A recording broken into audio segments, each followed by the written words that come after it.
Now, close to 3 decades ago, Sierra Leone had its first multi-party democratic elections. 5 more elections later and 3 democratically elected presidents. Many still our democracy teething. Now, despite increase in its stature as a key player in the international peacekeeping operations and a practicing democratic state, Sierra Leone has a lot of challenges to rebuild its democracy. These challenges include limited accountability and transparency, participatory governance, and commitment to uphold the rule of law. This begs the question of how far have we come as a nation and what can be done to strengthen our democracy and good governance. My name is John Conte and this is AYV on Sunday. Now, good evening and welcome back to AYV on Sunday. Today we look at the International Democracy Day and Governance in Sierra Leone. You can follow me on DSTV channel 399, Radio 101.7 FM. We're also there on Facebook page and on other social media platforms. And send in your thoughts and comments and we'll find time for read through your comments and your thoughts later on in the program. Inside the studio with me this evening for talk about democracy and governance, I get Reverend Jubila Kagbo, the Director of Communications at the National Commission for Democracy. Welcome, Reverend. Thanks for hosting me. I get Ibrahim Tommy, Executive Director for the Center of Accountability and Rule of Law. Ibrahim, you're most welcome to AYB on Sunday. Thank you very much. All right, and finally, Victor Idris Alansana, the Vice Chairman for the Human Rights Commission. Welcome, Idris. Thank you. Good evening. This is, I'm sure, going to be a very interesting evening with thoughts that we're going to share around what we'll talk about today. But let's start off with Reverend from the National Commission for Democracy. September 15 was the International Democracy Day. Like we intro say, Sierra Leone, close to 3 decades now, several multi-party elections, peaceful transition from one political party or government to the other. Most recently, June 24th election, even though you still get the opposition party where you want for mention still hold out and believe the election could have gone a certain way, therefore the participation and governance will be withheld for a period until certain demands be met. Sierra Leone is still practicing relatively stable democracy for the past 20 years. Like I say, plenty thank you for this opportunity, for being part of this conversation. Speaking from the NCD perspective and looking at we democracy, who's we don't come out and who's we day. And of course, in the context of September 15, we want to put them this way. Insofar as democracy concerned, we will talk about the central involvement of the people in the governance of the state. If I even how various government, they get legitimacy, and for ensure say the government then work, the others supposed for work in terms of performance legitimacy, we want to say we don't come out a long way. If I don't say the time when you give so now for the Second Republic, we'll start in 96 with the election. Yeah. With that, and also we did, especially when we come to conducting elections for bring people to power, we don't do a lot of good job. But of course, you get other things and way people go point out as challenges. I mean, for some, I know say plenty people might have a glossary, a list of the good things that we don't do as a nation, but you want to mention some of them good things they also don't do as a nation because it might help for open up the conversation a lot more. Yes, like the first one I don't mention, when it comes to the issue of elections, we don't try. You mentioned the South will start and we don't get 5 elections afterwards. So in other words, 6 of them from 96 and 3 different presidents. And in that we get in fact 2 transitions from one party to another. Not to like say the same party they hand over to a other party member for be president. That then a big plus for Sierra Leone. Also we see the incumbent, they hand over to the opposition. We don't do it twice in this Second Republic. Again, I will say, despite the challenges that we're there, with time we will look into them. But with them, their achievement and they, of course, we go try for pat ourselves at the back and say we don't make a lot of effort. When you come back and looking at what you call democratic institutions, Salon don't make significant strides. The institutions then they. In fact, even the laws them, way for govern we country and make sure we country go before, we don't try with them. Again, talking about the institution, we can even look at the media landscape, apart from other institutions, and say, over time, the kind way how the media don't deal with democracy, now something where it calls for its own level of commendation. Because before now, we've been get few, and you were mistakes for even be bold enough or say certain things about government. You know how we did. But now, at least with the media landscape that open up, we see a certain level of what you could call freedom of expression.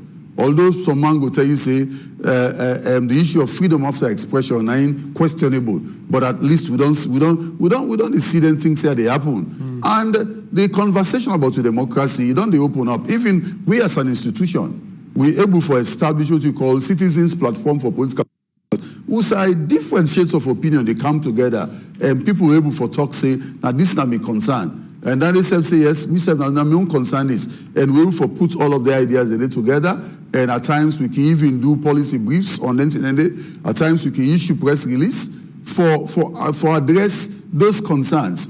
So when they tell you, say, even though we not get to that point yet, we'll go say with democracy, we don't grow and such that it's so mature now that we can even relax a little, but at least we don't make some strides. How far are we there now before I go to Victor and what you say how far? I don't know if in terms of percentage you want more to get, but of course, me no one for turn this into a classroom. So I go say out of 10, we go say na so. You can score at least. I mean, if we with all the positives that you don't mention, you say clearly there are challenges. Obviously, there are of course. But with all the positives that you don't mention, but we don't. If in fact, if it come to election business, how don't they conduct ourselves? Honestly, it should be a fine mark for democracy. But of course, if you want for now take the overall balance, you could be careful how you assess them. But honestly and truly, we don't try. It's just that we get a lot of work more for do. Because even before we come on here, there was something we were discussing where they tell you, say, even though they make gains in some areas, there are challenges we need for looking to, especially how we handle technology with social media and the issue relates to misinformation and disinformation. But honestly, we don't try. All right, Reverend, I'll come back to you. We don't try. You don't want to peg and mark there at the end of the day. Be very, very, very cautious. But like Auntie Victor, Reverend Lady Premises for we clear one of the things they don't do from 1996, how the transition and don't take place, which is something we have to celebrate as a nation. We have to celebrate as a country because, I mean, in many other places, transition, from one political party to the other, a very difficult thing for people to get done. But to walk with through, I mean, we from a human rights perspective, point of view, how far what have we done so far as a country when democracy is now being practiced and we don't get, like you mentioned earlier, I mean, several elections passed, the three presidents are not be elected. How we done they do so far? Thank you very much. Thank you, EYB, for hosting having the Human Rights Commission of Sierra Leone to be part of this very important discussion. The question we raised is a very important one. First of all, I agree with Reverend to say that yes, we have come a very long way. We don't achieve a lot as a nation. For really pat yourself, on the back for what we don't achieve. But for we as a Human Rights Commission, that is just from the civil and political angle. We have done very, very well, in terms of the civil and political rights that we Sierra Leone they enjoy. But then we have so much more to do in terms of what we call the second generation of rights and even the third generation of rights. Second generation of rights have to do with economic, social, and cultural rights. What have we done in terms of defeating poverty? We cannot defeat poverty, but how far have we gone, for making ensure we able to really, really wrestle with poverty? And a very big question where I'm sure we're not going for really gain so much attractive mark in that. How far have we gone in ensuring that we get the basic amenities of life, electricity, education, and so on and so forth? The opportunity for young people for get employment. Mark you, the 2023, International Day of Democracy, what they celebrate, the theme, they talk about empowerment of youth. Exactly. So how far have we gone to ensure, for instance, that the youth have been empowered? Today we're happy. Human Rights Commission of Sierra Leone, really happy that we don't see a very drastic shift from what it used to be in terms of getting youth into governance. Today we celebrate one of the youngest youth involvement in government. But then there is much more to be done. We get a very long way to go. So for us as a commission, we really very much concerned about the economic, social, and cultural rights. Them we really then are the empowerment rights. Them now way you get them as an individual, you're able to gain self-respect. You're able to take care of yourself. You're able to take care of your family. You're able to say something. But we still get a lot for doing in terms of that. I agree clearly that the civil, political, and cultural, civil and political rights. Them, you talk about education. You talk about politics. Elections. Freedom of expression. So all of these are things that we don't really do well, because we look at the reforms that we don't take place over the years, whether now the repeal of Part 5 of the Public Order Act, we before now decriminalize free speech, the abolition of death penalty, and several other things that we don't really do as a country. Having elections, periodic elections from one political party to the other. All of these are very serious gains that we other countries they really struggle about. But yes, in as much as we really, no certain gains than we are very much concerned as a commission that the economic, social, and cultural rights them, when are the empowerment rights them, we still be in terms of achieving them or fulfilling them as a government. And Mark, your government get international obligations then. We get for do with government get obligation for respect human rights, you get obligation for fulfill human rights, you get obligation for protect human rights. So in terms of the economic, social, and cultural rights then, we believe the government need to do more for ensure that people are able for really enjoy their rights today. Absolutely. Victor, thank you very much for that. Like we say again, we can't overemphasize the fact that positives don't be made, but truly, if you want to have a conversation, it has to be on what are the challenges there, what are the negatives, which you need for address for make them not happen again in the future. Ibrahim Tomilaka, over to you. You've done work on plenty governance reforms before. You look at what they happen as far as democracy concerned as Sierra Leone Center for the Accountability and Rule of Law. Generally, it was a day where for a look at within young people, they're always supposed to be going forward in democracy. But generally, let's look back at what have we done as a country. Reforms done. Remember, we used to have constituency-based election, and then we moved to proportional representation, PR, how we manage that as a country and as government. Ibrahim. No, yes, I want to associate with the thoughts expressed by my colleagues about the progress we don't make. But there we set out this thing about democracy. It's democracy really a process. For me, it's not an outcome. It's a process. American democracy done more than 200 years. There's still a try for perfect time. Within every country they do, and it's very context specific. It depends on your society, your culture, naturally for adapt them. But there are certain fundamental things where if you call your country democracy, right, you forget them. Respect for right to life, liberty, non-discriminatory system of governance, right? Freedom of expression and of assembly, judicial access and review. You get individual right. Those things are constant. Then get for them at the center. Everything else go revolve. The process go revolve around them. But any society will not get respect for the one in the. Call yourself a truly democratic society. So you get country then, for example, they elect the head of the country, like in then dynasty monarchical systems, right? If you go, for example, Saudi Arabia, they not go they elect the king, but at district level, you understand? At community level, then they elect representatives. You not go call them, we can't start democracy. We now, from president to everybody who for elect, right? Then go call them a form of democracy. but they don't adapt them to their own, perhaps their own context. So waiting, I think we need for do as a country. I will come to the PR in a moment. But waiting, I think, and I want to make this big suggestion right away. The things I've talked about, and perhaps part of what Commissioner Lansana talked about, I don't care how you call the system. You call it democracy, you call it salocracy, right? If that system respects all of which I identify, but more than that, provide basic social and economic services. I don't care how you call this system. In a system we say poverty, so rife, endemic, right?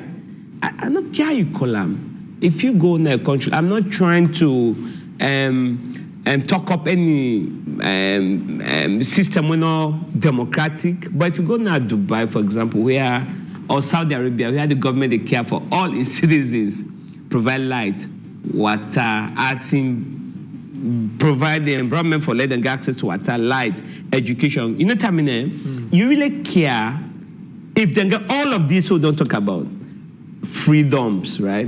Plus all of that. You really care whether they call them democracy or something else. So at the end of the day, what we have to do as a country is to make sure that all of these things that we talked about, these fundamentals, we need for them in democracy, plus the basic social and economic services people have, don't put that in the form of a system called democracy plus, and make sure, say, we can't move forward.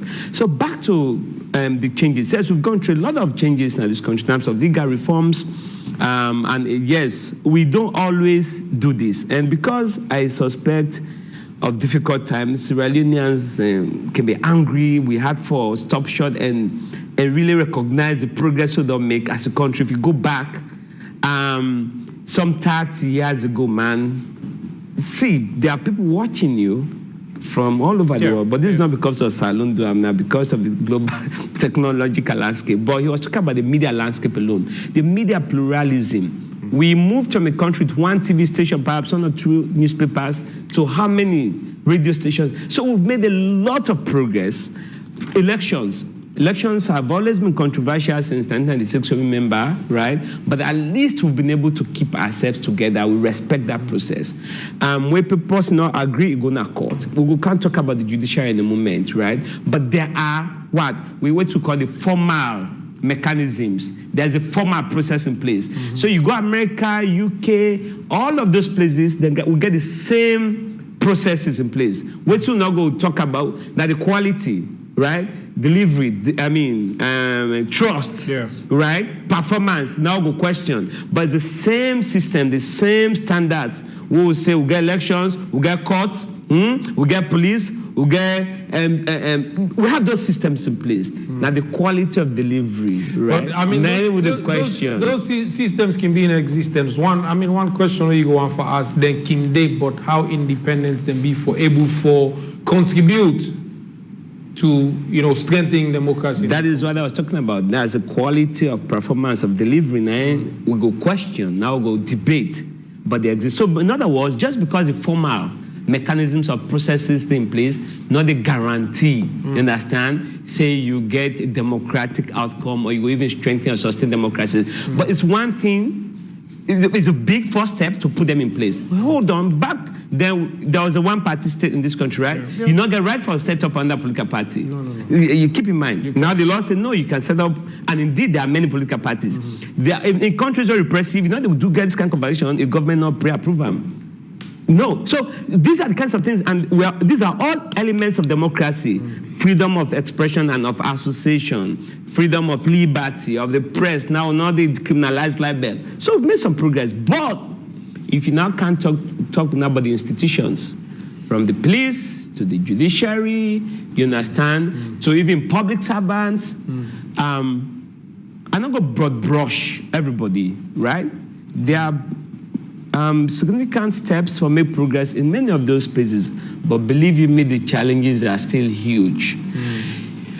And for overcome the challenges now, of course, now we go get on to that, but we all, I'm sure if you talk to the Chief Justice, it will be the first person for tell you say the judiciary need for make progress. You talk to the IG, you go tell say, yes, Parliament, I hope the Speaker will be the first person for tell you say there's a long way to go, right? In every every state institution, even as state as I'm sure the president will be the first to tell you, there's a lot that we need for make sure as public officers they deliver in the way how we want. So there is gap everywhere, and it is that gap where they try for perfect everything. That's why Adebo them call me. I would have been watching the Boring Jazz match. I know, right? My home city was my home city. I needed to. All right, okay. Yeah, bad news. But anyways, I for that still watch, right, and go through that paper. I drove myself to be here because we're trying to perfect our democracy. And it's a difficult job in spite of the progress that we have made, but there is still a long way for good. All right, we're always grateful for getting you on AYV, Ibrahim. Thank you very much. I mean, this is all what democracy is all about. For being involved in the conversation. Absolutely. And make them without fear and favor contribute to building the nation. Now, Ibrahim mentioned long list of things, but Reverend, one funny thing that Ibrahim say, where I want for coin this way, is democracy is what works for you. Exactly. It's a system that works for you. You might get a blueprint from somewhere else. Try for important, bring a kind to your country. But if you bring a kind and not localize them for your own context, would it work? Reverend. So Ibrahim says in all of this is what works for you. He mentioned few countries of the system they wouldn't get, but it work for them because they get people elections to be held, and nobody know they run after them and say the elections they're not free, they're not fair, they're not credible. At the end of the day, the economic needs then they be met, and therefore the country they progress. So he says what works for you. Waiting work for Salon, waiting they work for you. From where we own democracy don't start. Waiting don't they work for you. I agree, it's what works, but again, we need for, say, all of it, we didn't talk about it today within a certain context. And there are standards, or what you would call criteria, we can for use for measure, whether in fact you will say this is not a democracy. More not forget, say, even in terms of democracy assessment, you get various presentations of what's in a democracy. They will tell you about the full-blown, the flawed, the hybrid, and of course, completely autocratic system. But then still use all of them for description and therefore talk about democracies. Coming to standard practice, and I take international idea, the standard because they do a global assessment of democracy regularly. The first thing we then go point to you, then we'll tell you, say, we need to forget a representative government, where you get all that sub-attributes. Well, among them, they will talk about clean election, inclusive suffrage, free political parties, and then elected government. Number two, of course, and the thing on the way, Commissioner Lansana don't emphasize on fundamental rights. We go look at access to justice, civil liberties, and of course, the social, economic, and cultural rights and issues of equality. Then number three, you go look at checks on government. Now inside there, you go talk about effective parliament, judicial independence, and media integrity. Then number four, you will talk about impartial administration, where you will talk about the absence of corruption, predictable enforcement, and things like that. And number five, you will look at participatory engagement. Also, you will look at how civil society they participate, how we participate inside election, direct democracy, local democracy. All of them things here so now standard the way they're non-set. Where if you democracy fit into them thing here, so then can you measure, you say, okay, it's full-blown, or it's flawed, or it's hybrid, or autocratic. Can we tick these boxes as a democracy, as a nation? I mean, Ibrahim mentioned, say, also democracy in a process. Definitely, it's a process. Not so well. For me, I go put them in terms of it's not been an event. It's a process where for lead to a certain outcome. In fact, because we also get outcome in view, that is how we talk about the dividends of democracy. All of these things, they're so important. Now we will bring in the issue of the economic and social and cultural rights. But you get other countries that will say, then don't make every effort for make sure, say, food on a table. Those basic amenities are available. But that aspect of civil liberty, not for democracy, and we want to see a balance between the two. For make sure, say, even as I get waiting for it, at the same time, I came for express myself. We will look around countries in the world, we see how them things they play out. But of course, Sierra Leone will get a long way for go. When I started, I was actually looking at the strength. So we own case, waiting our own case, still not for it, but people can get freedom of expression. Is that our situation? Well, when you look at the aspect of the economic, social, and cultural rights, we not only emphasize them all this while. If you go now with constitution, who side then aspect then go tell you say you cannot take anybody to court for them. So they are not justiciable. But with the civil liberties and related things, somebody can raise his voice and say they don't trample with me right for so. So you can go to court and ask for redress. But there's other aspects, and that is, I think we need for try, probably get a conversation for see how we can make equal and emphasize within Lawyer Lance and I will call as second and third generation rights. Mm-hmm. Because the first generation rights will deal with civil and political rights, and then we don't emphasize. Mm-hmm. But we need for now take the conversation to that level, which I then says will become very important. Mm-hmm. And Nayanda, we go see if in fact, for continue with my analysis, initially I don't mention the strength, but now if we look at weakness, that aspect, the limited, what you will call limited dividends of democracy, we see and I see as concern for the country. Mm-hmm. But in terms of, again, the weakness of democracy, with the institution in place, the laws in place, the processes in place, you go begin look at the integrity of the people where they man the institutions then they, where they enforce the laws then they, where they work on with processes. It's something that the downside and they, because of course people go tell you say different people they see democracy from different perspective, and all man gets where it interpret them, but we all get for try because the integrity of the players them is so important for manage those institutions. We need the institutions very well. The institutions cannot be strong if we don't have people of integrity manning them. And for move forward in the analysis, just a quick SWOT they do so. I have just mentioned the strength earlier. I've just mentioned some weaknesses, but we get one big opportunity. Mm-hmm. Around we get a lot of best practice where we can buy from and make sure say we reform with system and get things done properly. But then when you look at, if you want again for continued analysis, the aspect of threat, one major one, now the thing in fact before we come again on here, we mentioned that thing about mis and disinformation, how technology don't they feed into with democratic environment, a challenging and work has to be done for make we get a balanced situation. Also, we go say Sierra Leone is a full-blown democracy. All right, Reverend, I'll come back to you for continuing with the SWOT we want for do, but let's come to Victor again from the Human Rights Commission Salon. Political and civil rights. I mean, you start off and you don't be coined as the first generation of rights now.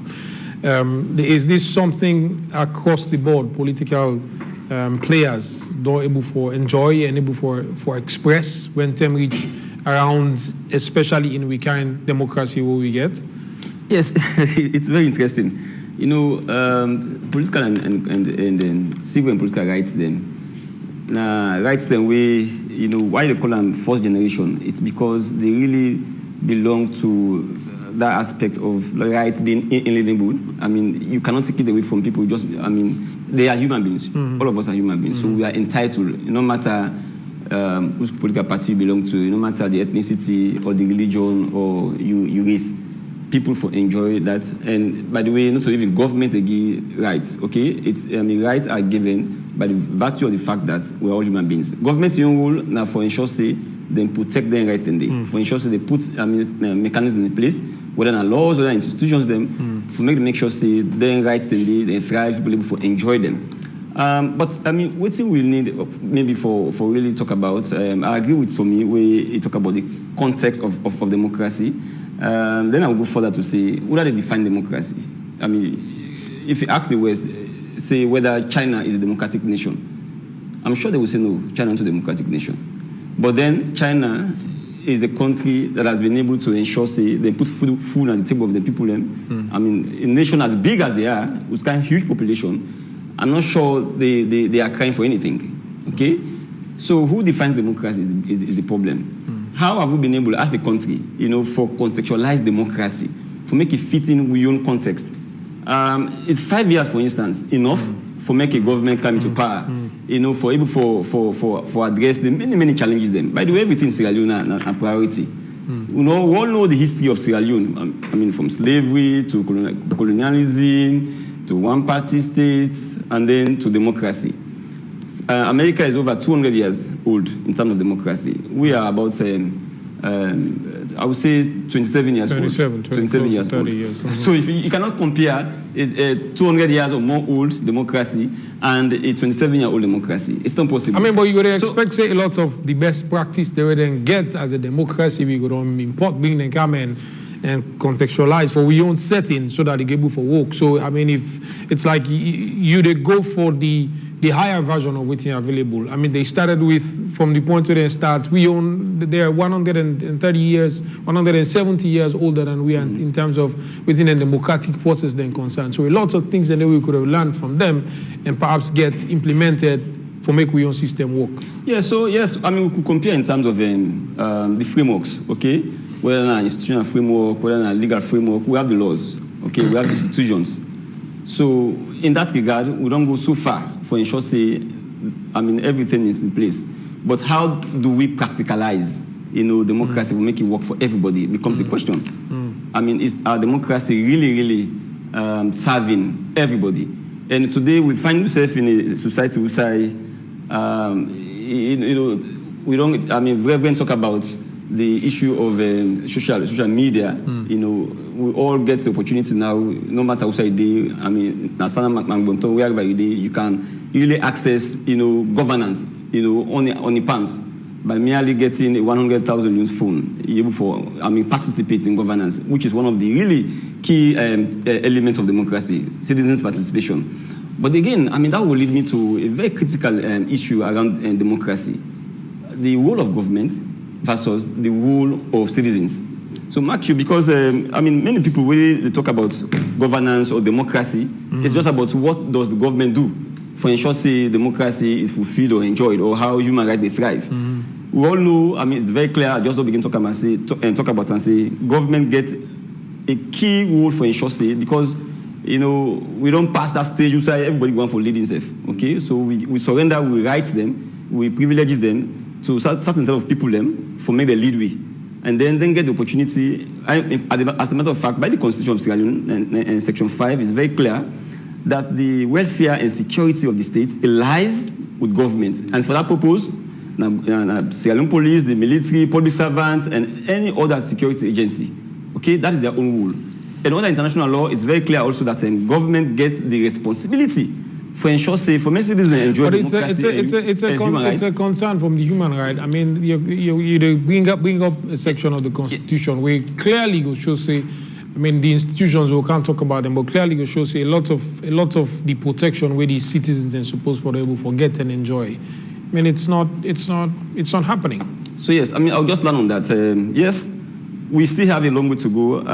Government will be very bold enough for ensure, say, they live by the constitutional mandates them, okay? But then also, I mean, no nation will really thrive, will really succeed if only a government only forget the responsibility for make the nation succeed. So that is why the same constitution places obligation on citizens. So if you move further up in Section 13 of the Constitution, it provides for the duties of a citizen, about 10 duties of a citizen. From the point of view of the Commission, Human Rights Commission, we believe, say, if governments over the years don't able for really live by their own mandates, by their own obligations, citizens also equally live by their own obligations. We believe, say, this country will really progress from where we are right now. So that's Section 13. One of the issues that we talk about is patriotism. That citizens will be patriotic to the country. It say we for ensure, say, as citizens, we put the interest of the country above all other interests we get, whether na political interest, na religious interest, na ethnicity, and what have you. It also say Sierra Leoneans therefore ensure, say, wherever they belong, wherever they whichever community, therefore render assistance to law enforcement officers them towards maintaining law and order. So, but what we see today is quite the reverse. And it also say Sierra Leone for sure say Sierra Leone Victor, why you not going to expect the basic as electricity, for instance? We are supposed as basic as electricity, for instance, is erratic. It goes on and off. It's not even sustainable. Then you expect the citizen for reciprocate in the same vein. And where police, you see police, they go for go enforce law and order for support the police. Where not they get access to water, pure drinking water. You support football, and also in a football fan. Go ahead. In the game of football. Go ahead, sir. It's not because this player don't play foul, your opponent don't play foul, therefore you can revenge. So the referee, when the umpire, they give you a card, whether yellow card or red card, as the case may be. So it's not to say, for instance, I'm paying my tax. Therefore, if government does not use the tax, correctly, I will stop for pay. I've said this over and again, that government gets the huge responsibility, both national and international, for ensure they provide the basic necessities. But since the end of the war, we don't see much in terms of really, getting that aspect of government success for able to address we social needs them. But at the same time, we not foresee, because government has not lived up to expectation widely. Therefore, citizens, they get a leeway for say they can become lawless, they can become indisciplined. They're not going for ensure they get a better family. The Constitution also talk about ensuring that parents them bring up them family, picking them or the family in a better way. So it's not an argument. Not a brainer, in fact, to say because government has refused or has not been able to ensure they provide A, B, and C. Therefore, I will take the laws into my hands, for do things and way untoward. And at the end of the day, even governments, and citizens have not been able to equally, play the role for making people get a balance, for making people get a system way for everybody. And I will close. What takes all. Constitutional review, they go on. By the way, you might. For make the ensure they speed up the constitutional review process. It has taken forever. We all know this, in fact, it starts way back in 1995 with Dr. Peter Tucker of blessed memory, up to the point that we can get late Justice Cowan. Yeah. We are still on this. We are still on the process. We all know, we not go say the Constitution, 1991 Constitution, it's all bad. You get progressive, elements there or sections them. But also we believe, largely, now, Constitution, we don't really outlive in usefulness. So we urge government for make the ensure, we see, quite recently that they don't start them, but they really need for ensure, they fast track them, maybe consultative and inclusive. So that issue of the winner takes all has been one of the biggest problems for us as a country, in the sense that, and that is why we talk about context of democracy. Is it time for us get in a constitution, say, if a political party come into power, if we consider opposition parties then, so that that situation will actually, the tension will simmer down. But because today it's about once I didn't have government, I have the discretion to call opposition A or B party into governance. But mostly it's about my own political, democracy in our own context, for fit within context. All right. So that we, for instance, lessen the tension in terms of the power share, political. Absolutely. Ibrahim Labin, you straight on that. Basically the same thing you said, but Victor said in a different way, redefine our own democracy for fit within our own context. So we know the thing that really caused the tension. Most recently, June 24 elections, we know. We know the thing that really happened, where the other political party, APC, they say, no, we can't. We not agree. We know this not going to happen. So we know the things that really happen, where they stoke the tension. Ibrahim. So I tell you, some theorists and believe really say democracy is really largely about power, whether it's about control, use, sharing, and I can't talk about sharing, or even transfer of power, or whether now for control or influence one them, we get that power that on the part of citizens. So it's really about the control, use, sharing, or transfer of power, or indeed about persons trying to seek power. Now, the most of the tension, and part of the reason we, believe in me, the same challenge I don't talk about for 10, I've been in this role now for 10, 11, 12 years. almost exact same things. We see some progress, small progress, but on the big picture issues, we still have gaps here and there. I'll tell you why. I really think, and I don't see this before, let me make a repeat myself. I really think we need to be bold, we need to think outside the box, and restructure we governance system.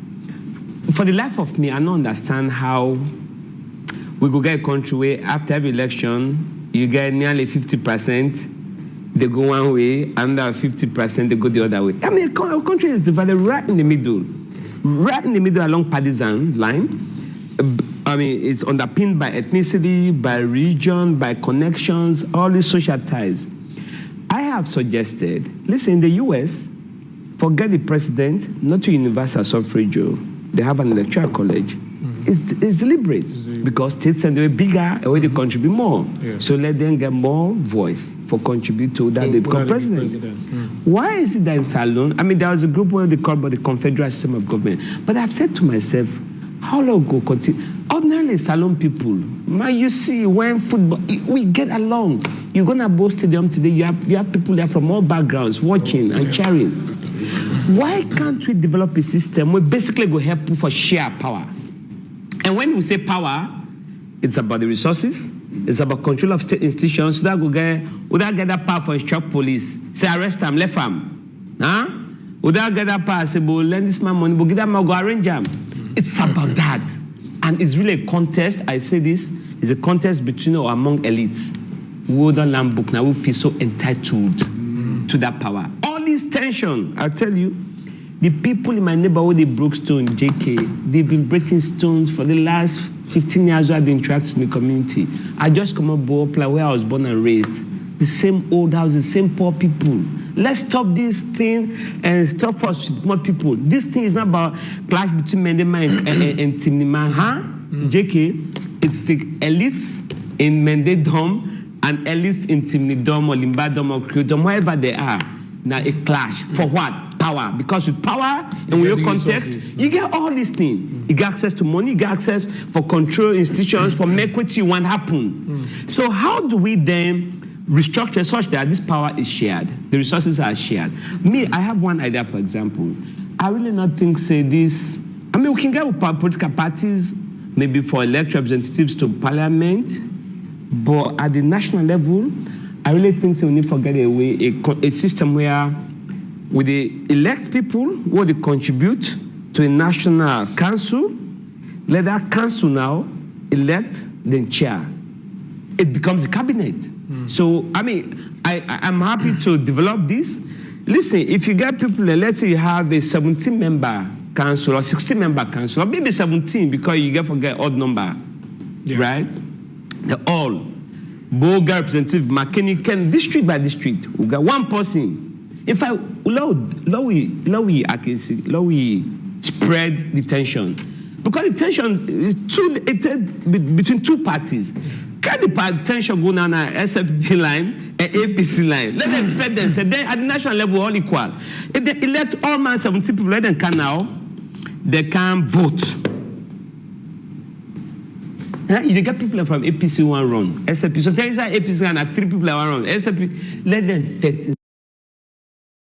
inside the, let them appoint one council. Either way, now that council they form the government, the executive. Anyways, it is still undeveloped, but I really think that we have a way of really reducing. It's a 2-horse race where really they make, every time we get election, one half of the country, they stay out. Don't get me wrong, I'm a fan of multi-party democracy, but I really think, say, at the national level, we need to get a way for diffuse this tension. Or we strengthen the decentralization. You understand? At the center, we weaken the powers, right, with the center get, and spread them now the councils. Decentralization. It was a big project. It was. A lot of money put into it. A lot of people. So if you get 70% of the resources that go to the councils, you reduce the tension at the center.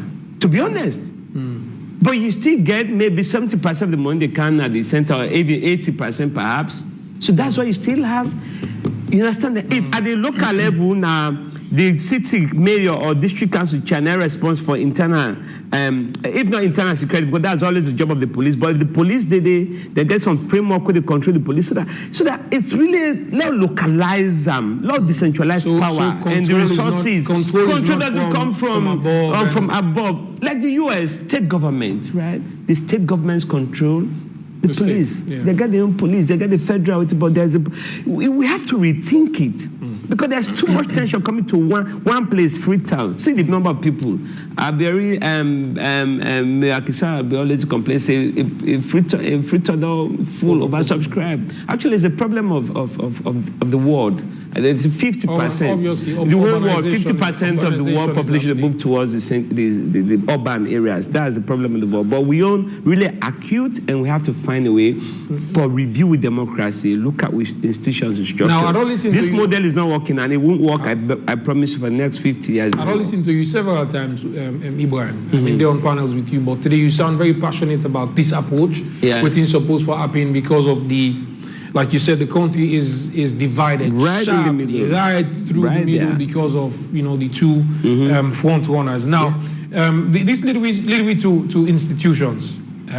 We now want the one that we go deepen and strengthen democracy. Institutions begin to mention police, begin to mention the judiciary, begin to mention the parliament. Within how we institutions and they contribute to deepening and strengthening this democracy we get. You've been there first, but that take Reverend Jibila. Yeah, I want for one more quick man. This is the way lawyer Tommy made talk about this thing about whether it's power sharing, you call and control of power. I don't write several articles where I always bring this thing come up. But again, it's an opportunity for we talk about a little. I always reference Section 14 of the 1999 Constitution of Nigeria, then call them the federal character principle. Which I then say, by how then they run Nigeria, no one group or region not for dominates in the governance of the country. We not get a federation, so no call them federal character principle. Well, that's because Nigeria get a history of a very devastating war. Sure, we make them go back to. So the context of the war is different, right? There was the Biafra war, pretty much on a tribal basis. We all now be more of social, economic. Agree, but of course. So the context then by the look of things, our country did, and that has in fact been attested to by lawyer Tommy. So say we are divided. So waiting at the cause for the division, and how we can address them. Now this thing about power. This analogy of the stepmomma's thing. If now Mr. Stepmomma in a kitchen, I know they feel comfortable, say I go eat well. Say pass the meal mama for the day. But if we get a means wherein there is going to be fair play, whether I'm in mama or stepmomma in the kitchen, I'm going to worry for fat again as to who that for going to the kitchen. So me they call them the national character principle. Who say we for legislator say whoever kind of power, whether an APC or SLPP or any other political party, we they distribute the offices that we will create. Like say cabinet position, starting with that. Say, based on the demographics of a country, from the south, we will get this number of representatives. From the north, we get a number of representatives. Across the country, looking again at the gender balance and things like that, we can able for legislate on that. So we're not the left one at the hand of just the president will win and say, now they choose who that for being cabinet member. If you even choose and say, but it based on that framework, we say a formula, they say, whoever kind of power, whether an APC or SLPP, this is the standard you follow for appoint who that they serve with you. So that there is such a balance, that team the man no get for what you say, now mende governments. Now so or that mende man no get for what you say that team in the government. Because a standard don't they we all the follow say now so whatever come. Is it working in Nigeria? Is it effective? It has its own challenge. But of course, then don't put an at the law. So this is standard for follow. And whatever happens, people go raise the red flag if they begin deviate from that. But in we own country, we not get that kind provision then we law for say, now so and at this kind principle, the president for all right, I'll come back to you. Will I get Victor and Ibrahim for biting on Nande quick? Will that work in resetting? I mean, look at how diverse we first of all, I don't subscribe to the view that Sierra Leone is divided. Okay, I don't. Sierra Leone is divided in just one aspect. If you make a blanket statement, Sierra Leone is divided, it means it goes down to everything. To me, Sierra Leone is only divided on politics. Yeah, that's the point we're making. So we have several other things. Okay, we all go to the cinema to watch football. We all go to stadium. We all get married. Okay, I mean married to a Timim woman. A Timim woman gets married to a Mende man. We settle down in the provinces. Timim moving from the north to the south and the east. So if there was division, that wouldn't be happening. It won't. So we are only divided when it comes to politics, and that is what we have to address as a nation. So I think maybe we're too need for. I mean, it would be yes politics, but it's dormant. It's lying there. You only need for gear something for wake up. You can tell that it is there. We have to really tread cautiously for let one day we not wake that stark division that we have based on politics and the things that we say and the things that we do based on when power is available. Yes, so that is why we as a commission, Human Rights Commission of Sierra Leone, we are strongly recommending, say, the winner takes all, for be excused, for need for really pull them out of we political system. Because now in the create this tension, and they make we look like we are really divided in the middle. So if we get a system where, I mean, almost everybody thinks I own the government. Unfortunately today, if APC can power, I mean, people who they support SLP, they say we into government. SLP didn't power right now. The other side is into government. It's because about like what me say about the power, the opportunity for make decisions. Okay, the opportunity for make you call a policeman for say all this. So when you talk about institutions, I'm for Candy. So institutions are made up of people. It doesn't matter how. A lot of people will say, because the IG, for instance, is being appointed by the president, and that make the police is not doing what they are supposed to do. That is not correct. I mean, all over the world, there must be an authority or an institution that makes appointments. Okay? So it now becomes an issue of the integrity of the individual. Who the Inspector General of Police go listen in the case of whatever is happening in the country? In terms of where don't get security briefing done and there's a major decision to be made. Look, the president will obviously be briefed. Look. That policeman will go harass that female IPAM student. Not to politician call and say go harass them. Of course. Okay? That policeman will go recklessly pull the trigger for quell down riots. Not to politician tell and say go kill. So it's about really professionalism. It's about the individual. So the issue, even if we get a system who say, the police will get everybody they come, who are for become the IG, they subject them to a competitive kind of bidding, it will still not change the situation if the individual not get that kind of integrity, not get that kind of competence, if the individual not able for really live up to standard in that office. So it's no longer about, to me, it's not about really who they appoint. In America, for instance, how they appoint the chief judge, the Supreme Court judges, it's about, it goes through the political stage as well. Okay? So to me, it's really about an individual and making sure that there are systems in place where they checkmate if you go wrong. It's not about who appoints me or who appoints you. For instance, Human Rights Commissioners, appointed by the president. But the president does not take his phone to say, don't do that. We jealously protect our independence. Okay? But can the police do that? Can the police jealously protect their independence? So it depends on the individual. That's what the point I'm making. Oh, okay. All right, Victor. I'll come to Ibrahim. Then we'll come back to you, Reverend, for the institutions. We need to go back to them. On Nigerian context with ours, will it work? So I'll go back to Victor. Let me be clear. I was clear. The country divided right in the middle along partisan lines, right? And because power now pretty much everything for most people, it now they take certain dimensions where JK they talk about. It's there, it's dormant, but you can sense it. And the rhetoric, right? They get from political leaders, those in opposition, those in power, also the emboldened people. So it's something that we have to really take a bit more seriously. I was like you, perhaps a few years ago, I kept saying, we're wrong. This country is not, but it is. It's really divided right in the middle, along partisan line, but it don't take other shapes. And now I can tell you for a fact, and there is data actually that has not been published, but there's data suggesting that. So we need to treat them seriously. Now, yes, I believe, say, we need to shake up this system. Whether the formula we Reverend they prescribe will work, which is to say, we in power get 3 from Southeast, 8 from Northwest, whatever. Because at the end of the day, you can still get, let's be honest, we get the man in this government, we get Limba man in this government, right? We get at least one crew man cabinet. You have people from different backgrounds to government. So you can still make that prescription. I think it is say one region or one tribe not for overwhelm. No, I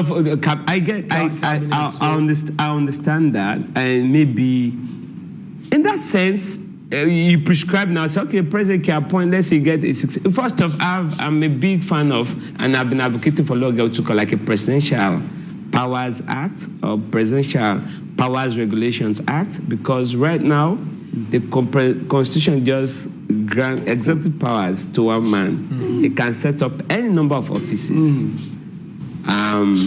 And the point about setting up offices, for example, never require parliamentary approval. Yeah. But maybe the person to that office, parliament go review. We have not been talked about parliament in this whole conversation. Then a separate discussion that one day. You understand? Because they have a big role for play in the democracy. So yes, we can come up with some formula, but whatever we come up with, and I think we will subject the ideas to scrutiny, to debate, to a national conversation. But the way power is kind of acquired now and wielded or used, it's something we've got to talk about and review, but more importantly, the way it is shared. Exactly. So let me ask. And that sharing bit, is not just about whether they get positions. It's about whether they share your power even with the people. That's accountability. So Victor was talking about the policeman. Oh, I disagree with Mr. Commissioner. In limited circumstances, to get politicians to give instructions to the police. I mean, we have like a proverb. It happens, right?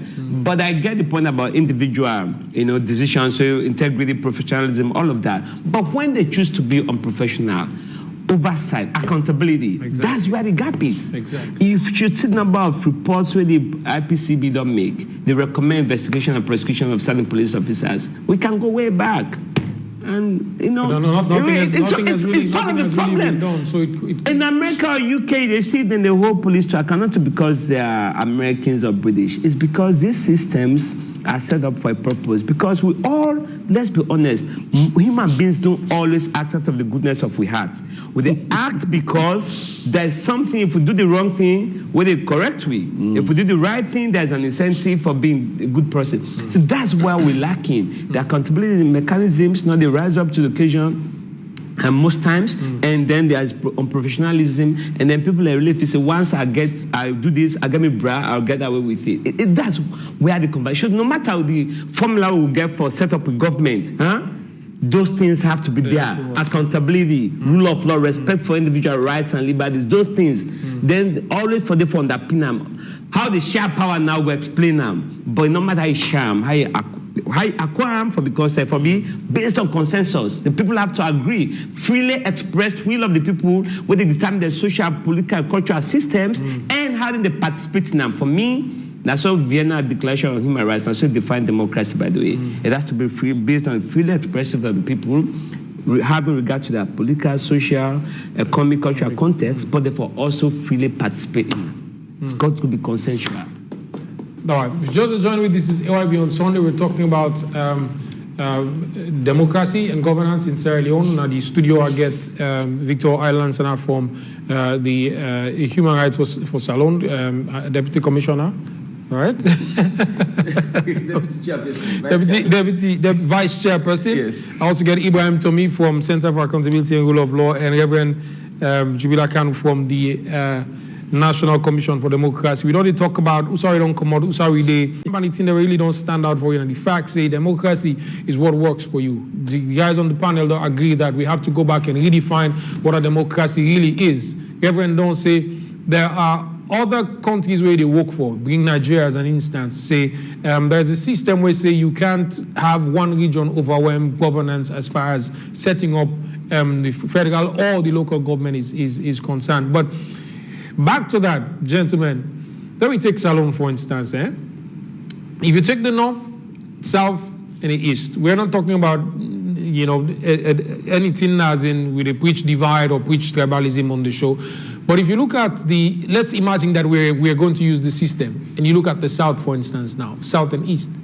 Literally every other tribe within the south and the east seem like they don't be sucked into Mende. Even the Shabros speak Mende. So if you appoint somebody in a Shabo, Pastor for now, tell everybody saying in a Shabo, but he speaks Mende. Even the Kisi. So how will that work, Ibrahim? Before that, let me make a quick clarification.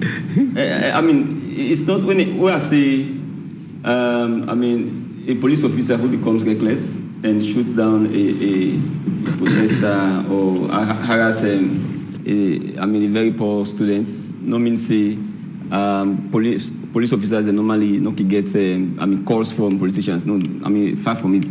We all know that when they say sometimes even when politicians not even call police there or some governments or public servants them, they are in hurry to satisfy their bosses. Okay, that is really where the issue of integrity lies. Nobody has even called you, but then you think say if you do this, you get incentive. Like you one instance, the other day, I've been there along Lumley. This was a traffic warden, right? Obviously, not to him boss go tell him for talk the way talk to me. So exactly. I was driving. They go traffic, block small, and everybody they rush for go. So me they try for move. He want for cross in front of the vehicle. I slow down a bit, and he walked the way come on and motor because he thinks they drive big jeep and I make you like. I was asking that not to the traffic warden boss. Tell you for talk to me. By saying that to me, you want for agitate, you want for come make a vex, and then we begin for exchange words. So that is not correct. So like you're saying, the entire institutional head can say, okay, let's head this direction, but then obviously there are rotting apples. We can for spoil the entire. But still on that subject, let me not just make like this is just about politicians giving orders or influencing. I tell you, John, and let me repeat, I've said this before. If you talk to the everyday police officer, everyday judge, everyday magistrate, the number of people where they call them, we not get nothing for the political power. Exactly. They uncool them, they anti-amend them, then they pay fees, social clubs, the club, this. The influence from the wider society, they weigh heavier on them than even the one with the club. Strictly speaking, how many cases that we will call politically sensitive cases? And few. But a number of cases where politicians are interested in, not because they are politicians, but because they come from a family. They get party. So there's that sort of thing and other. So it's a whole societal issue we need for confront. To be honest, so it goes back to this is why we talk about civic education now. With mindset. I tell you, our politicians don't come from space. They come from among us. Which will they accept? Believe me, as student, the GUI. The level of acceptability for the wrong things. Look, that police, you encounter that policeman or that warden. If we sit down, they accept all kinds of things. So we talk about money doesn't grow on trees. So what democracy mean if you not provide light? We don't get government after government, not get light, right? But you ask yourself, John, where does the money come from? There are two aspects of it. Where does money come from? Money doesn't grow on trees, right? It comes from the taxes we pay, the royalties the government collect, right? All of that. How many of you really the waji show you don't go buy shop from any shop where they're supposed to give GST receipt, we don't ask for GST receipt? Yes, we don't. We don't even care about the money. They don't charge, you don't pay. You have to ask, when we get to receipt, you don't care. Because the money, therefore, come to government for let government provide the enable environment for let get life. So it's two ways, but I have to say, to be honest, if you get for a portion blame, government, by a long stretch, government get 80% of the blame. So the whole thing about respect, civic duties, and the citizens' responsibility, we care about that, of course. By all means, if you deliver your own duties as a citizen, no doubt about it. But I'll tell you, government get the primary responsibility for lead. They lead by example, put in place systems and funding systems. If possible, they evade tax. We hiring Holam. The person they go collect that tax, not for go begin negotiate, punish them. We get tax money, use them for waiting, you collect them for. If people in the sea, and that's the thing, we have to link, and this is the problem. When government deliver services, we make like, oh, nah, government don't deliver. How often do we say your tax money, and I don't do this? Like we make like government get monetary, APC not get monetary, SAP not get monetary, huh? It's our taxes. Well, maybe Tommy, the government they own propaganda for change. That's the point. Because if government not get the right propaganda, then the citizens not go no say that now you tax, now you money where you can from tax make we fix this. Grants then they give to the people of the country. They not give specific party or government people. Okay, sometimes I can say there are conditions you need for meet. If government take the leadership and meet those conditions, kudos to them. But at the end of the day, it's for the people. Loans, of course, and people that they pay through with resources and with taxes, right? And so, my point is, look, yesterday I just read NRA for the first time. We raised 125 billion in a single day for the first time. You know what that means? We can do more. What is it that we have not been doing right? How is it that for more than the shout on the first time we raised 105 billion a day? It's not like new businesses have been set up in the last 2 months.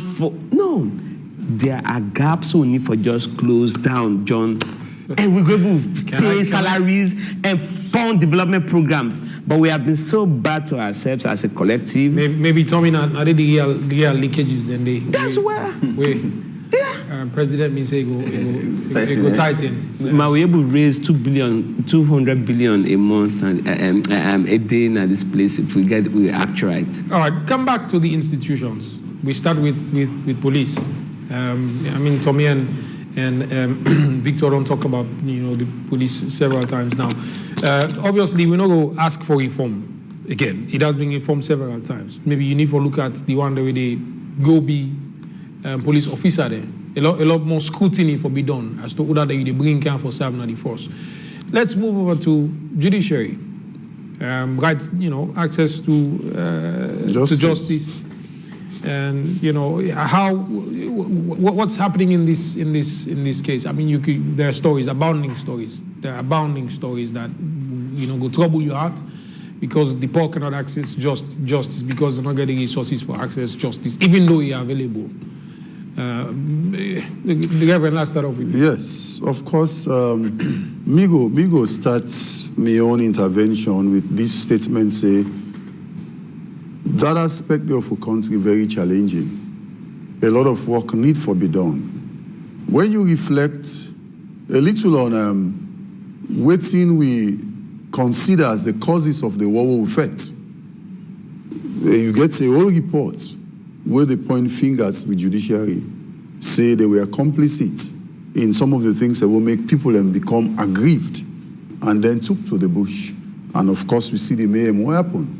And each time we get crisis, you have people who keep reminding us. And they look forward to changes happening in that particular sector there. You see, each time I talk about the judiciary, I always reflect on something where I get from a movie I watch. And that movie relates to Sierra Leone, the Amistad Revolt. They took this matter to court. Eventually, the slaves were freed. The Secretary of State then went to Spain. They talked with the Spanish queen. And then the queen, they say to him, how can you say you are in control if you don't have control over the judiciary? And what was the response of the Secretary of State to that question there? He said, the freedom or the liberty what the judiciary gets, now determine the freedom of the American citizen. And for me, that thing there, it so touched me that when I reflect on we case na Sierra Leone, if we able ensure the independence of the judiciary, it will help we immensely for make we even talk about this democracy we talk about. So, because if me and you, it no matter whose power will you get, if we get case, we're gonna court, the judiciary can deliver on the basis of what we will call the rule of law. Who say, number one, somebody go say, we all equal before the law. And due processes are followed. And in fact, there is also clarity and certainty in terms of how the laws then they. Even looking again, in fact, at an independent or impartial judicial system, who say we get legal accountability. Then inside that judiciary, they will forget protection of people and rights them. About the judiciary, your biggest recommendations, just two. Now, the actual dispensation of justice, that is one. The actual dispensation of justice. That is the biggest trouble, as far as I'm concerned, we will get. So, it matter way for take 1 month, go take 2 months. It will take 1 year. It matter way for 6 months, go take 3 years. Okay? We need to get, we don't even get instances, many instances that we say they will speedily try matters them. So it doesn't matter. Yes, we agree. We, as a commission, we commend the Chief Justice for the fact say they don't able for get courts across the country. Several courts now, and then also the appointment of judges and magistrates. That is a very good beginning. You don't ensure say the courthouse itself. It really very good, nice now. Not feel like any market structure. Like it was before. But over and above that, you talk about High Court. Yeah. Yes. Because Parema Old Court. No, then a magistrate court. So the Shakastini District Court that the courts where they host the Supreme Court, the Court of Appeal, and the High Court. So it's actually about the dispensation of justice, speedy. And by the way, it's a constitutional provision. Section 23 of the Constitution is very clear that people forget speedy trial. Speedy trial is one of the fundamentals of democracy. We don't talk about speedy trial, and we know on AYV on Son, mention the case of just released on bail Mohamed Kamare Mansare, where being able to make the commission response to it in perhaps we look like like a propaganda, disinformation against the commission. It was a very serious disinformation. The commission don't monitor coming in case. We have had several engagements with the Chief Justice and with lawyers the way they will represent them. But then that information will come out. It was never authored by us, and that is why we put out that statement. It never came from us. The next day, we chairperson go visit Marimba, he talked to him, but we are happy that the judiciary, the Court of Appeal don't grant bail, so that we go for good do medicals. But then just back, coming back to the issue of justice sector generally. I don't talk about this speedy dispensation of justice, and also on the issue of the police, it's about over detention. Over detention is a very, very serious challenge we're having. So the Constitution is very clear. Okay, when you arrest somebody, it's either 3 days you keep them for. Why should they do investigations? We go for do what call misdemeanor. Very small offense then, or 10 days we go for do capital offenses. Okay, serious offenses. But then we don't see over and again. It doesn't matter the IG we did it. They will keep you for even small mamikos palaba or neighbor palaba. They will keep you for over 3 days over the constitutional time limit, 10 days, 20 days, 1 month, as the case may be. For we, it's a very serious human rights issue. So if we make reforms, to me, the biggest recommendation from Human Rights Commission, now one, the issue of over detention. We really sometimes really unnecessary. You just keep people without, there's nothing that comes out of it. And then taking a case for last the courts them forever, get magistrates them, we go sit down on matters them forever. Judges they will do the same thing. We get very good judges them, we get the one way really dedicated to work. we go do speedy trial, and I commend the judiciary, the Supreme Court. We don't see for the very first time in the history of Sierra Leone, we say when the APC take that matter, we get for do with the presidential proclamation about the PR system. Yeah. It was really, really very fast. The Sidon Param, within very few period, very short period, they're able for look at them. So we believe saying that kind of approach now we need a judiciary. Like what maybe earlier say, I agree, and I know that very few political matters are ended before the courts. Very, very few. So if they don't have to expedite the matters, the resources they're available, the space that is another question. Well, yes. It's not a perfect situation. We know say judiciary also they struggle resource-wise, logistics-wise, and that is why normally what would they do? Report them. Would they call on government to make them ensure say they increase budgetary support to the judiciary so that they will for do their work, because it has been one of the biggest challenges they say they get. You want to do something, but you need to do them. But however, a matter already before you understand. What is the explanation if the matter take 12 years before you? What is the explanation anyways? A matter before you for 15 years, sometimes 20 years. The people always say we involved, they don't even die, they don't pass on. What is the explanation? Logistics is the explanation. So yes, whilst we agree say logistics is a very serious challenge for the judiciary and several other institutions like the Human Rights Commission as well, but we believe say the dispensation of justice, the administration of justice, now one way we need to do much more, and that got to do with individual commitment by judges and magistrates, and the issue of bail, for instance, it's still a very serious issue. We don't talk about, we don't get the bail regulations, but still we get, hurdles along the way. So we believe, say, as a commission. Maybe as a commission, have to popularize it a little bit more, so that ordinary citizens then understand. Say, if there's an issue, that they get right to certain thing, then we can to build. Okay, look, you go to the court, you see the right, big one, bail is free. You read and bail is free. You the litigant. But you still go and facilitate the process of bail. All right.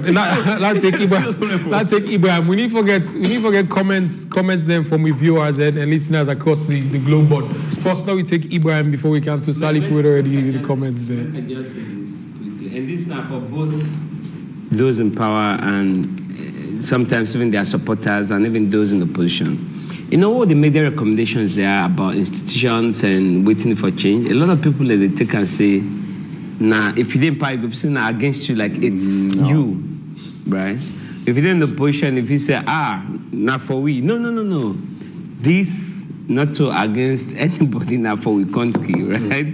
Not to for anybody now for Wikonski. Because let's face it, it is true. No one person not get for a rule forever. No one.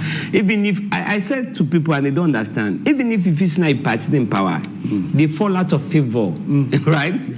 With your very party leadership. Yeah. You go down and say they send you over, right?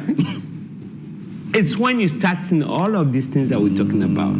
So understand, say, there was a time I was advocating for increased allocation of resources to the judiciary, and we can talk about that if we get the time. And somebody was sending messages, say, thank you for what you talk for me, judiciary. And before the money they can, it don't left. And not be dead now, the money come. So it's not yours, it's not your property, right? We have for detach yourself. This is the point. How for detach yourself from the offices you hold, and not say these are tenured positions, or you get for return some other person, or if not power you win, you get for lose pass some other person come. That's the way we should think about statecraft, and it makes life much better for all of us, right? Now on the judiciary, I adopt pretty much everything when my colleagues and say, but I have to say that judges and magistrates do a very difficult job, but themselves can make it more difficult for themselves. They work in difficult contexts. We were talking about resources. A judge still get for write word for word. They don't have stenographers for the most part. They don't get clerks or legal assistants, so they research for them and write their rulings and all of that. They work in difficult circumstances, but I also think that, as I've said, some of them, or many of them, make their work even more difficult. I'll tell you, say, we don't make progress, like Commissioner say, and kudos to the current CJ for some of the reforms. But even before him, we have magistrates across the districts, conditions of service for judges, and even the support staff that increase, the work environment don't improve, and he's talking about using technology moving forward. All of those are great ideas, but the biggest thing, or one of the biggest issues we need for big work more effectively, now oversight, reviewing the work done by judges and magistrates. It's something a fruit away day, something better for us. But if you go upline, it's worse there.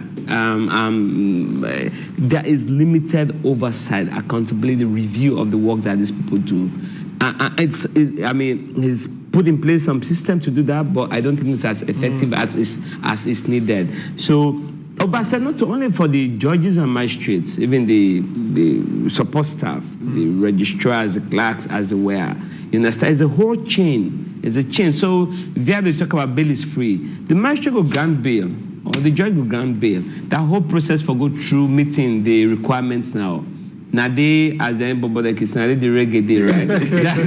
that's where things get held up, right? But there are many layers, so we can deal with the genuine challenges where the system is faced, but there are those individual integrity issues where we have to say it as it is. And I say this as a lawyer who practiced before the courts. There are many judges with integrity where they do very, very well in the difficult circumstances to defend themselves. But then they back plenty we know they give a good account of themselves. And I say that with utmost respect. So basically, they have to do better, and we need to forget a system where they really review their performance, and promotion has to be based on merit. We can talk about judicial accountability all year long. I have made this argument, I've written a lot about this. You cannot just move from being a magistrate to a high court judge, or from a high court judge to a court of appeal judge like that. There has to be a system where they review. You have to. It's got to be based on merit. Yeah, like if your judgments have been overturned 9 out of 10 times, and then you get promoted, what are we getting? So, and again, we said it's not against current crop of judges. They will leave. Some judges have, unfortunately, because in passed away, Justice Aruna was on the bench. So you will die at some point. You retire at some point. It's not about you. It's about the system that we're trying to build. All right, thank you very much, Ibrahim Tommy. Unfortunately, institutions then can be damaged by individuals. Indeed. Same individuals that build the institutions. Exactly. So, these are things we can go over and over and say over and over again that you need to forget people with integrity for working at the institutions. Ultimately, what's happening now that, like wherever they say test the laws. How would you test the laws if the one the way they are the system already don't damage them before you reach there? How would that happen? Well, I want to take some comments now from Salifu, from Facebook and across the globe. Waiting with viewers, then on they say this evening. Salifu, welcome. Again, looking all good. Thank you so much, John Conte. And we get so many messages again this tonight. And as usual, we will take the messages that we be in line with the discussion for today. We know say when I can get heat up at times. And the first message I will take this evening now from Eddie Grant. We say, we have very good institutions. What is destroying them is party loyalty. Institution heads always put party before country. And Michael Hindove Lagao Morovia says, Sierra Leone is making much progress as far as democracy is concerned. The way how election has been conducted from late President Ahmed Tijan Kaba's regime to date show that we are making much progress. The government the only thing is that all these changes of government under good democratic principles, we have the citizens are deprived with basic social amenities such as water, electricity, etc., etc. With all these challenges of government, no impact have reflected on our life and the country. Me attire for vote safe, he ended. And Joseph Bob Fode says, transferring power from one president to another doesn't mean we are making progress in democracy. People's rights have been violated by the police, no freedom of expression, and government agencies engage in massive corruption. Poor citizens are deprived from basic services, good water supply, medical, and poor service delivery. And Moses Bangura says, nothing works in our democracy due to the three unequal arms of government. The executive branch have corrupted the legislative and judicial arms of government. Real democracy is three co-equal arms of government and not as it pleases His Excellency or Her Excellency. Salon a one-way democracy. And Moses Bangura again, strong institutions is what Salon need, not politicians hiding in those institutions. And Kamara Charles says, African countries are failing because they want to implement the governance systems of the West. Democracy or governance should be according to the traditions and cultures of the country. And Mohammed Sisse says, good evening, AYV. I like the discussion today, but the truth is our country is still young, and so it's too early and unfair to compare our very young democracy to that of the West democracy. Our democracy is 20 years plus. How can one compare it to democracies that are over 200 years old? And Fode Mustafa Toure says, for democracy to thrive in African countries, tribe or ethnicity has to be urgently considered. Those who brought democracy to us have overwhelming homogeneous populations, unlike Africa. Those few countries like Spain, Belgium, Switzerland, ethnicity plays a vital role in determining the way they elect their leaders and the sharing of resources. There is rancor all around Black Africa, but the leaders have no clue on how to tackle governance. Most African countries, people will just vote for their tribesmen, irrespective of their capabilities, and this is a serious setback to democracy.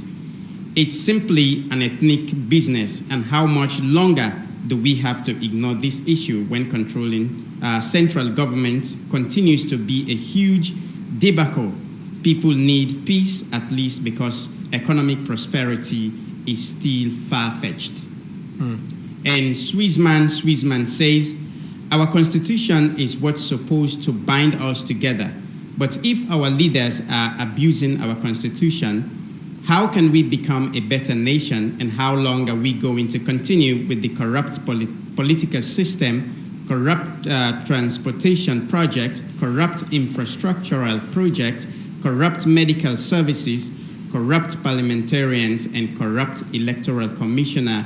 We need to come together and speak with one voice if we want to develop as a nation, because corruption and political differences can set us aside easily. And Ronald Bradford Igniters Georgetown says, 62 years ago, the newly independent Sierra Leone had a GDP better than Singapore, but bad governance, corruption, and nepotism and dismantling of the institutions has led us to where we are as a fragile democracy. And Singapore has not only surpassed Sierra Leone, but is richer than the UK. Remember, they don't have natural resources like Sierra Leone, but information and technology has made them the envy in Asia. Sierra Leone has a leadership problem and lack of integrity for the betterment of its people, and only cares about enrichment of the few rather than the many. Democracy is a distant dream from reality, if we have to be honest. And Mustafa Ibrahim Kamara, as a nation, it's important that we adopt solutions that are tailored to our unique situations and prioritize the well-being of our citizens. However, the question remains, who will assess the effectiveness of these solutions in Sierra Leone? For instance, some argue that there's sufficient electricity generation despite frequent power outages. And Muhammad Hindo Lucila say, my advice is that let us all put our beloved nation first, like we normally say in the national pledge from Ambassador Hindolo Sila in Bo City. And Papi Fode, governments need to put more hands in terms of desensitized the powers. I think he means decentralized. Yeah. Yes. And Ishmael Kamara says, for the judiciary to be independent, the Constitution must be reviewed and refrain the executive from the appointment of magistrates and judges. And that's the last message I will take today. And back to you, John Conte, in the studio. All right, thank you very much. Plenty comments. If you go on the Facebook page now, you will see hundreds of them. Everybody getting thoughts, everybody getting view. Thank you very much, Salifo. Let's go back to you, gentlemen. Good institutions destroyed by party loyalty. I mean, the first comment we come from, the messages we come from Facebook. I mean, these are something we'll talk about. I think the person just echo what they talk about.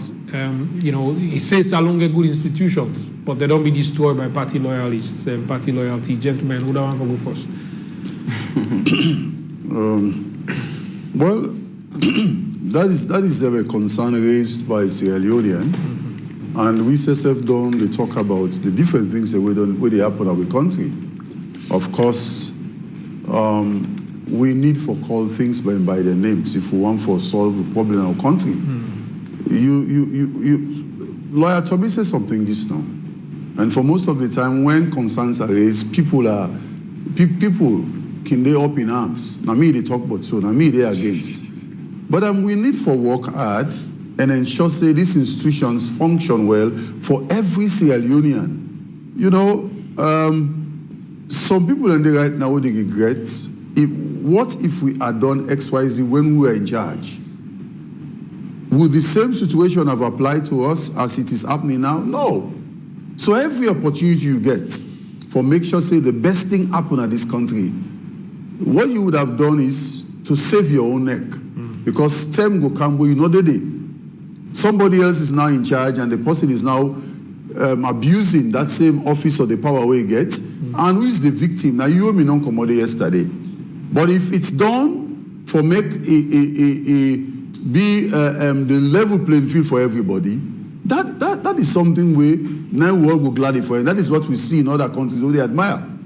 But in all of what people don't say, one thing we want for public comment on and emphasize, looking at all of which challenge we'll get, now the challenge of leadership. Whether it's from the level of the presidency or at institutional level, we need for face up with the fact that we get a serious leadership deficit in the country. We mean say we all therefore think about which standard we aspire towards for make things turn out well. If we get, because more get this clear one, everything what we talk about, even though yes you get people who are followers, but everything the rise or fall around leadership. The kind of leadership you get, they determine how things they happen at institutional level, at the state level, and so we get for sit up as a people. Wherever we find ourselves, starting even with somebody in one small office, how you manage that office, they also reflect on how things they happen in our country. Not to now talk about escalating it to the national level. Whatever the president does now has a tendency to affect this country negatively or positively. And that is why we need for pay attention, and we will get opportunity for able for call out on certain things. Let's don't hesitate. It's about this generation and the generation coming. What legacy are we bequeathing? Interesting. Now let me straight to you, Victor. This year, the theme now, empowering the next generation. I mean, and for international democracy day, and Reverend don't talk about there is a deficit in leadership as far as with country concerned. Unfortunately, we cannot repair men.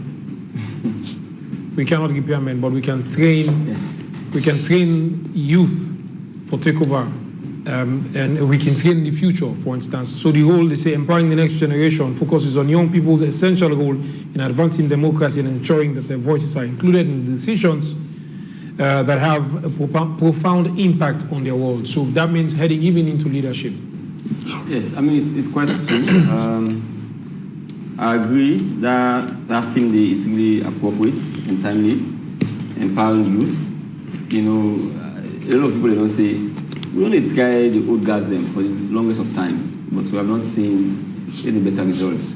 So today, we as a commission, we are proud that government has been able to bring in young people for really get, offices of prominence. You know, we don't see, the cabinets, this new cabinet is really of women and young people. So, governments today, governments tomorrow, they therefore ensure or understand the role of the young people is really paramount, because we have the energy. The young people will get the ability for think, they get the ability for able for do research, they get the ability for make change. They are the change makers. So it's important that for the young people themselves, you foresee the one that we don't get the opportunity already, as an inspiration for you. So the one that we go involved in push because, for instance, things are really difficult. If you know, say, it doesn't take the one that we already did opera, just like that. They don't come from above and then they became ministers or heads of status, as the case may be. You get to understand, say, life is gradual. You get for able, for decide for yourself as an individual. See, I want to make a mark. I want to gain respectability. And the only way I will gain respectability and where I will learn something, I will for capacitate myself. So that when the opportunity comes, I'm not left behind. But if you dance, for instance, political party all day, and then opportunity comes for you, you're not ready for that opportunity day. You're not going to enjoy, I'm not going to get them. So I call to young people now that prepare yourself and wait for the opportunity to come. And this call we call is not just for formal education. Okay, it's for formal as well as informal education. The middle income country where the government say want for take loan to, in the next 20 or 30 years, you as young people get for prepare yourself, for understand, for make sure say you able for add value to yourself and to your family and your government. So I want for basically say thanks to all of the texters then. It tells you that Sierra Leoneans now, get platforms then. They really follow governance, and because democracy is so much about participation, of citizens then. I'm sure, 20 years ago, 27 years ago, we normally get this kind of opportunity here. Forget this kind of conversation, open conversation like this, we get people where they follow and they make contributions. So this is a real progress. So somebody will talk say, merely transferring power from one party to the other, it's not progress. I disagree. Because in other countries then, we don't see how the transfer of power don't become a very serious issue. Because, one political party or president or head of state go on for stay in power forever. Yeah. And that is the reason why today in the Sahel region, West Africa, the Francophone nations then, you don't see how, successive coups and all they take place. Mainly because we don't get we get people that we want for the day forever. Yeah. So we as a country, at least this is something for pride yourself on. Say we don't even transfer power from one party to the other. And then somebody talk also say, yes, we need peace if economic prosperity is far-fetched. Yes, so peace and development. Now, like we say, Siamese twins then. Okay, you're not going for separate the other. They all two, they go together. So we continue for call on government, for many understand, say, they have an obligation for respect human rights, for fulfill human rights, and for protect human rights. And citizens them also get the obligation for ensure, say, they are patriotic and they ensure, say, they are law-abiding. Because only when the two parties then, the government and the governors, able for pitch them together, for get a clear approach towards development, going for development country here. All right. We also suffer a lot. Poverty, we still with poverty. If I can't begin to talk about the history of me, straight into academy for how many years? We all get it. From taking to academy to canal, 2 out to 4 years. We all get it. So it tells you that young people understand, say, life is not full of milk and honey. Yeah. You get for really struggle, because of Usa will come out. We not come on like this man, Mr. Tommy talk about, say, monarchy, Usa power, he born into power. You know, we part of the world, this part of the world, you really need for sweat, for ensure say you for make a life, for make a gain. All right. Okay, Victor. Thank you very much. Ibrahim, you take the round of. Absolutely. Mecca, just general. I mean, thanks to the one that we send the messages. Some of them paint a really gloomy picture where, with respect, I disagree with somebody. They say, for example, I know I'm for going to specific messages, but I go say no freedom of expression as alone. That's obviously unfair. Well, that's the beauty of our democracy. People just express their views, but sometimes you wonder whether it's based on emotions or it's based on objective views. But yes, there's freedom of expression. At least every time I don't say Naya today now, waiting me one say, and hopefully nobody. In fact, don't decriminalize libel. So nobody police don't arrest you for what you say. Then we'll go perhaps court and seek civil. So the progress that we are making, I think a lot of people relate to these issues based on. First, maybe we're economic position with political views, but we have to take a dispassionate view of things. We all agree collectively now say there is a lot that we need to change. Of course, the country is kanga right now. The economic situation is tough.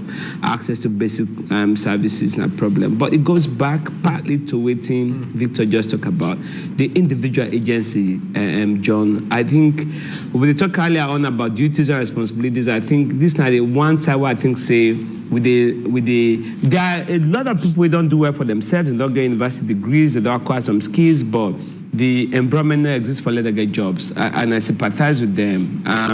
But hopefully, when the opportunity comes, you'll be prepared. So that's it. But you get a lot of people back who just don't hope for letting life change, where you need to work hard, acquire some skills. Education of any kind, whether not for make motor, whether not for do flower or anything, just make sure you get skills for transform your life. So there are two levels, mainly, the level of the state and the level of the individual. We don't spend 90% of the time now for talk about what the state don't do or what not do it, largely about what really not do it. But I think we also need for make citizens understand, say, but more so parents, people where they bring picking. Every time I get this opportunity, I talk about this. We don't really feel the picking that they bring now this world. I just came back from the provinces. I traveled all the way to Leone and back. I covered 6 districts, right? The number of picking out the born in this country, not a problem for born, a fine for born, but if they born without any structure, we don't get the capacity for raising picking them. Baby problem. It's a problem. It's a problem. You have to be able to. It's a right. You see, you get one man not even get time for sleep or eat, and they litter picking around. You get picking. You get people in a Pambodi and 6. They got picking 11 now. They don't begin saying away. Go born. It come. You have so many kids. We not get structure. So when we talk about Kush, of course there are rich kids where they participate in Kush, but just because they come from rich families, don't be say then are rich homes. In the sense, what is a home? What's a rich home? It's not a home where you get TV or all the money. A rich home is inside papa and mama, or papa or mama get them for nurture and take care of the picking. That's the rich home. It's not about material things. We don't have homes. Homes are fading away. We're losing homes. Kids are raised now mostly in the neighborhood, on the streets. You understand that? It's a social crisis where they gloss over because we think it's just a political problem. It's partly a political problem because when they stop the drugs, when they punish one, they bring their drugs, when they regulate them enough, that's where the political problem is.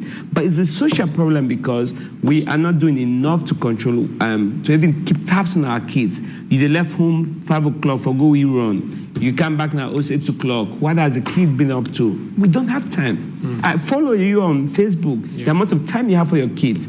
Let's be honest, the day they behave differently, 1 second you know. I know parents who don't get to see their kids for days. Don't tell me the beginning and the reason self. So all of this what they say, government got a big problem. We don't talk about government problem, but I think we send it for step back as Sierra Leoneans, as individuals. Before you born Peking, you woman, before you born Peking, make sure you able to raise that Peking. You the man, before you do that thing, make sure she get the capacity. That's how we grow families, and therefore a prosperous nation really has to be founded on a prosperous family system. No magic, let nobody not fully John. Wow. If the family system not rich, society not the skate. You're right. You're right. Well, I can tell, like I said again earlier, I mean, Ibrahim can be very passionate sometimes, but today you're sounding quite passionate, especially when it comes to the aspect of what in the future will look like with families, book and picking them. No, believe in me, I was never a youth. I mean, in my youth days, I was a leader, right? I was leading people way older than I was, or at least on the organization. They never problematized me age. This whole notion of youth problem, it's really, most times we talk about youth problem, not to know even people away now graduates to get degrees, right?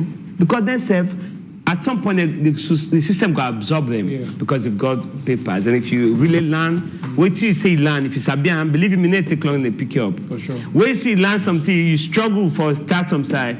Might not learn a fine. I'm not kidding you. I'm saying that with all sort of immunity. It's system broke. If you really establish to learn, it take maximum maybe 2 years, something that absorb you. When you done 5, 6 years, you not get something, ask questions about yourself. So most times you're not thinking about those, you are thinking about the one that will not get skills.